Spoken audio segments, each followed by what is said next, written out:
आज की वीडियो में हम बात करेंगे वीज़ा कार्ड, मास्टर कार्ड और रुपए कार्ड। आपने बहुत जगह पढ़ा होगा, सुना होगा, तो हम जानेंगे असल में इनमें डिफरेंस क्या होता है। दोस्तों फ़र्क होता है इनमें ये, मान लो आपका अकाउंट है HDFC में और जिसको आपको पेमेंट करनी है, किसी से आपने कुछ शॉपिंग की है उसको पेमेंट करनी है, उसका बैंक अकाउंट है पंजाब में या SBI में, तो उनके अकाउंट में तो डायरेक्ट पैसे जाने से रहे।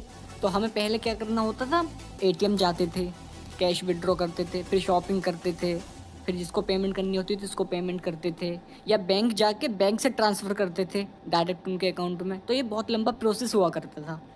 तो इस दिक्कत को ख़त्म करने के लिए बिचौलिया कंपनी आ गई। तो इन्होंने सब बैंक से, दुनिया भर के मोस्टली सारे बैंकों से इन्होंने टाई अप कर लिया। तो हमारे बैंक भी फिर हमें मास्टर कार्ड और वीज़ा कार्ड प्रोवाइड करने लग गए।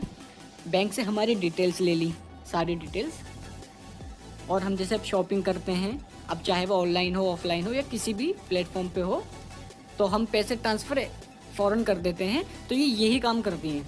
अब ये कंपनी अब हमारे अकाउंट से पैसे निकाल के उसको थर्ड प्लेटफॉर्म पे पेमेंट कर देती है फ़ौरन। अब हमें ATM जाने की ज़रूरत नहीं, बैंक ब्रांच जाने की ज़रूरत नहीं, कहीं भी जाने की, फ़ौरन अब ट्रांसफ़र हो जाता है। ये बिचौलियाँ हैं, हमारे बैंक से पैसे निकालती हैं वीज़ा कार्ड मास्टर कंपनी और उस थर्ड पर्सन को पेमेंट कर देती हैं।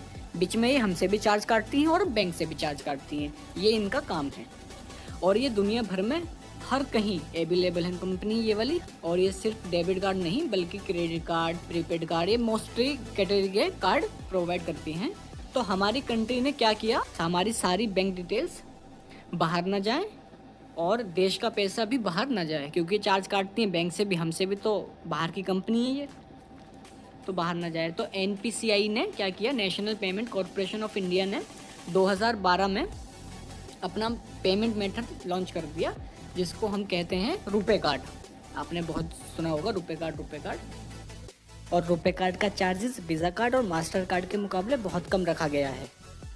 बट रुपए कार्ड का एक डिसएडवांटेज ये भी है कि ये वर्ल्ड वाइड नहीं है अभी, ये बस डोमेस्टिक हमारे इंडिया में ही और एक UAE में और ऑस्ट्रेलिया में, 2-3 कंट्री हैं जिसमें ये भी प्रोवाइड हमें करता है।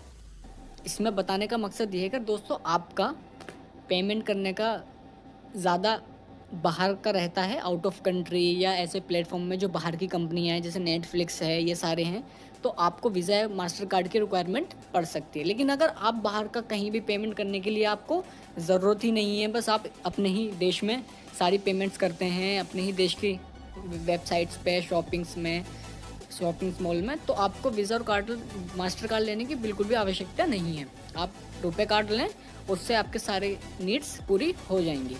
तो दोस्तों इसमें बताने का मकसद यही था कि वीज़ा कार्ड और मास्टर कार्ड जो हैं ये बिचौलियाँ हैं, बस हमसे और हमारे बैंक के बीच में एक इनका कनेक्शन है। ये हमारे बैंक से पैसे निकालती हैं, कट करते हैं और उसको थर्ड पर्सन को पहुंचा देती हैं।